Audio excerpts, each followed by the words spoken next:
नमस्कार दोस्तों, मैं विकास मल्होत्रा स्वागत करता हूं आपका लाल किताब एस्ट्रो सेंटर चैनल पर। दोस्तों, आज के वीडियो में बात करूंगा कि केसर के तिलक का किस तरह से प्रयोग किया जा सकता है। केसर के तिलक पे मैंने पहले भी कई वीडियो शेयर करी हैं। बहुत सारे लोगों को ये डाउट्स रहते हैं, क्या केसर का तिलक हम तब भी लगा सकते हैं अगर बृहस्पति की पोजीशन खराब हो। केसर के तिलक लगाने का फायदा क्या होता है, और आज के वीडियो में मैं एक खास उपाय पर आपसे बात करने जा रहा हूं। यह है चांदी की डिब्बी के अंदर केसर घोल के प्रयोग करना। हम एक उपाय और भी कराते हैं इसके अलावा, कि चांदी की डिब्बी में केसर रखा जाए। अब ये किस सिचुएशन में होता है, कैसे किया जाता है, और सबसे बड़ी जो भ्रांति लोगों को है कि सर केसर का तिलक आखिर लगाना कहाँ चाहिए। कुछ लोग कहते हैं माथे पे लगाना चाहिए, कुछ कहते हैं जुबान पे, कुछ लोग नाभि पे कहते हैं। तो सर क्या इससे कोई फर्क पड़ता है कि हम अलग अलग जगहों पर लगा रहे हैं? इसका इफेक्ट क्या है, क्या हो रहा है, इसका फायदा? ये सब बातों पे लोगों में बहुत उल्टी सीधी भ्रांतियां फैली हुई हैं। तो आज के वीडियो में बात करूंगा कि इन चीजों को आपकी क्लियर कर सकूं। सबसे पहले ये समझना पड़ेगा, ये चांदी की डिब्बी में केसर का उपाय है क्या। चांदी की एक डिब्बी ले लीजिए। चांदी की जो डिब्बी लेनी है वो स्क्वायर लेनी है। स्क्वायर लेने के पीछे भी क्या लॉजिक है? लॉजिक ये है कि जो स्क्वायर शेप होती है वो मंगल की होती है। चांदी जो है वो चंद्रमा से संबंधित है। अब आपने जो स्क्वायर शेप ली, ये मंगल का इसमें समावेश हो गया।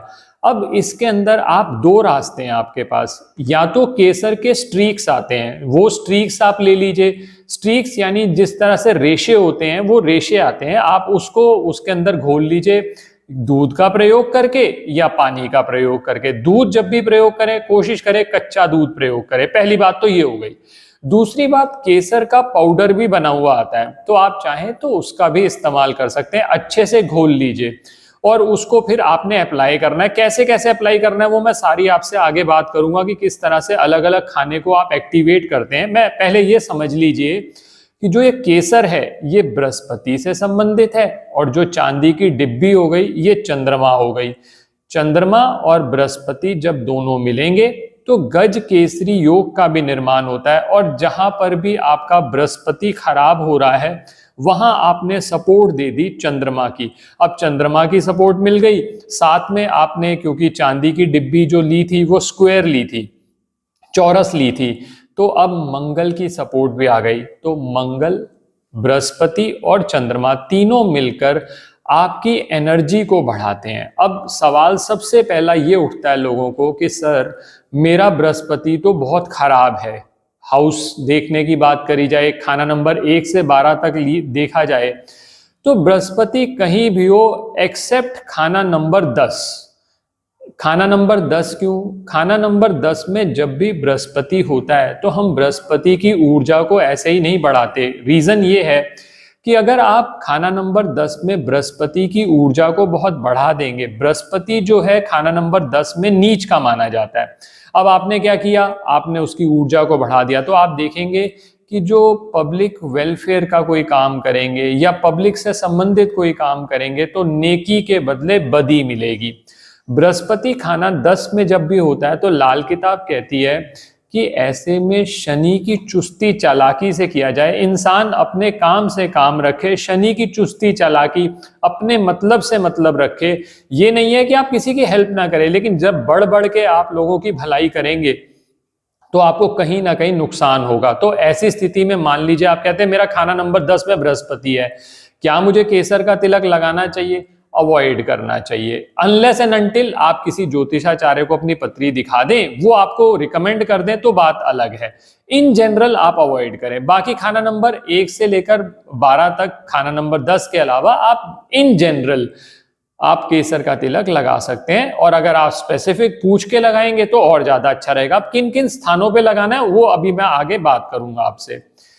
इसमें एक उपाय बहुत ज्यादा इंपॉर्टेंट है। जब भी बृहस्पति हो खाना नंबर 8 में, तो एक उपाय एडिशनल करवाया जाता है लाल किताब में। चांदी की डिब्बी ले लीजिए, उसमें थोड़ा सा केसर डाल लीजिए। अब जब मैं केसर की बात करता हूं तो बहुत सारे लोग कहते हैं सर केसर पाउडर सर आजकल जेन्युइन नहीं आता। देखिए, उपाय आपने करना है, फायदा आपको चाहिए, ढूंढिए जेन्युइन। मिल जाएगा, अगर आप ढूंढेंगे तो जरूर मिलेगा। जब आप और चीजों के लिए इतनी मेहनत करते हैं तो एक जेन्युइन चीज ढूंढने के लिए मेहनत करेंगे, ऑनलाइन भी बहुत जगह मिल जाता है। जिनका भी बृहस्पति खाना नंबर 8 में होता है तो वो अपनी पत्री में भी चेक कर सकते हैं और अपनी जिंदगी में भी उनका किस्मत का फल कैद हो जाता है। और बहुत बार ऐसा भी देखने में आया है कि इनहेरिटेंस में, प्रॉपर्टी मिलने में कहीं ना कहीं दिक्कत होती है। तो बृहस्पति खाना नंबर 8 में है, आपको अच्छा फल नहीं दे रहा, तो इसके लिए एक उपाय किया जा सकता है। चांदी की डिब्बी में केसर रख सकते हैं आप, घर में किसी भी स्थान पर अपने रख लीजिए जहां पर आप ज्यादा समय तक रहते हैं। तो ये बृहस्पति और चंद्रमा के दोनों के अच्छे फल दिलाने में आपको सक्षम रहता है। ऐसा ही उपाय जब चंद्रमा खाना नंबर 8 में हो, 10 में हो, 11 में हो, तब भी किया जाता है कि जहां पर चांदी की डिब्बी में केसर रखना चंद्रमा को बृहस्पति की और बृहस्पति को चंद्रमा की मदद में दिला देता है। तो ये बात तो हो गई कि चांदी की डिब्बी में आप केसर किस किस सिचुएशन में रख सकते हैं। बाकी इसके अलावा बहुत सारी सिचुएशंस होती हैं जिसके अंदर ये उपाय कराया जाता है, लेकिन फिर वो पत्री टू पत्री डिफर करेगा और बेटर रहता है उसके अंदर स्पेसिफिक कंसल्टेशन लेकर ही वो उपाय किया जाए। अब रह गई बात, आखिरी बात जो कि सबसे ज्यादा इंपॉर्टेंट है, हम जो तिलक लगाते हैं ये अलग अलग जगहों पर लगाते हैं, इसका सिग्निफिकेंस क्या है? क्योंकि कुछ लोग कहते हैं कि हम नाभि पे लगा रहे हैं, कुछ जुबान पे लगा रहे हैं, माथे पे लगा रहे हैं, कानों के पीछे लगा रहे हैं, गर्दन पे लगा रहे हैं। तो एक एक करके उनको भी बात कर लेते हैं, उससे होता क्या है। सबसे पहले जो केसर का तिलक है सबसे ज्यादा लगाया जाता है इस जगह पर जो आईब्रोज के बीच में, जिसे आज्ञा चक्र भी कहा जाता है। ये खाना नंबर 2 माना जाता है। तो जब भी खाना नंबर 2 को एक्टिवेट करना हो तो केसर का तिलक चांदी की डिब्बी ले लीजिए, उसके अंदर केसर घोल लीजिए जैसा मैंने बताया, और उसको फिर आप अप्लाई कर सकते हैं। तो ये जब आप इस तरह से केसर का तिलक लगाएंगे तो यहां पर जब लगा तो खाना नंबर 2 एक्टिवेट हो गया। दूसरी चीज होती है माथे पे। माथा जब आप यहां से यहां तक लगाएंगे तो माथे पे भी आ गया। जो ये हमारी पेशानी होती है, माथा सूरज होता है, और माथे पे जब आप केसर का तिलक लगाते हैं तो खाना नंबर 11 को एक्टिवेट कर रहे हैं। और खाना नंबर 11 जो है वो आपके लाभ का हाउस माना जाता है। तो जब भी खाना नंबर 2 और 11 दोनों को एक्टिवेट किया, 2 जो है, खाना नंबर 2 जो है वो आपके कुटुंब से भी संबंधित है, आपका धन भाव भी माना जाता है, तो धन से संबंधित लाभ हो गया। और 11वें में आप जो अपनी नौकरी करते हैं, बिजनेस करते हैं, उससे जो धन कमाएंगे उससे संबंधित हो गया। तो जब भी माथे पे लगाया आपने, आईब्रोज के बीच से शुरू करके, तो आपने खाना नंबर 2 और 11 को एक्टिवेट कर दिया। अब कुछ लोग कहते हैं कि सर हम जुबान पे लगाते हैं, तो क्या है, जुबान जो होती है वो बुध से संबंधित है। तो अगर बुध कहीं ना कहीं इतना ज्यादा बृहस्पति को खराब कर रहा है या आपका व्यापार ठीक नहीं चल रहा, तो आप जुबान पे तिलक लगाते हैं। जुबान पे तिलक लगाने से क्या होगा, खाना नंबर 1 एक्टिवेट हो जाता है। खाना नंबर 1 स्वयं का भाव माना जाता है, तो ये जुबान से आपने एक्टिवेट कर लिया। अब अगर यही तिलक आपने गर्दन पे लगा लिया, गर्दन भी खाना नंबर 2 से संबंधित मानी जाती है, तो खाना नंबर 2 जो है वो धन भाव से संबंधित हो गया, तो आपको धन से संबंधित लाभ हो जाते हैं। एक और जगह है जिस पर केसर का तिलक लगाने के लिए कहा जाता है, वो है नाभि।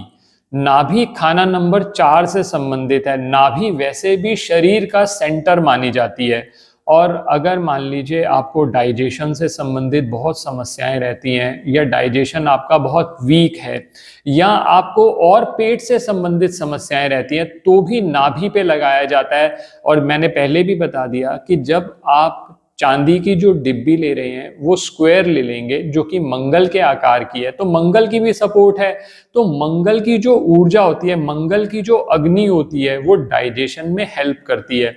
तो ऐसी स्थिति में जब आप नाभि पे लगाते हैं तो ना सिर्फ आपको मंगल का लाभ मिल गया, चंद्रमा का लाभ मिल गया, साथ साथ बृहस्पति का लाभ भी मिल गया। तो पेट से संबंधित जो समस्याएं हैं आपको वो खत्म होने लगती हैं, और पेट से ही सारी बीमारियों का जन्म होता है। इसी तरह से कई बार ये रिकमेंड किया जाता है कि कान के पीछे, ये जो कान के पीछे वाली जगह है, जो कान होते हैं, ये खाना नंबर 8 से संबंधित है। तो जब भी या तो केतु आपके अच्छे रिजल्ट नहीं दे रहा या आप केतु को बृहस्पति की सपोर्ट देना चाहते हैं, केतु बृहस्पति का चेला माना जाता है लाल किताब में, तो केतु को सपोर्ट देने के लिए जब बृहस्पति का तिलक लगाया जाता है तो केतु भी अपने अच्छे लाभ देने लगता है। और केतु से संबंधित समस्याएं, कमर के नीचे के जितने भी रोग हैं, आपका मान सम्मान प्रतिष्ठा, आपकी प्रसिद्धि का झंडा, वो केतु से संबंधित है। तो केतु अगर खराब हो रहा है तो आप ये तिलक लगाकर केतु को भी अच्छा कर लेते हैं।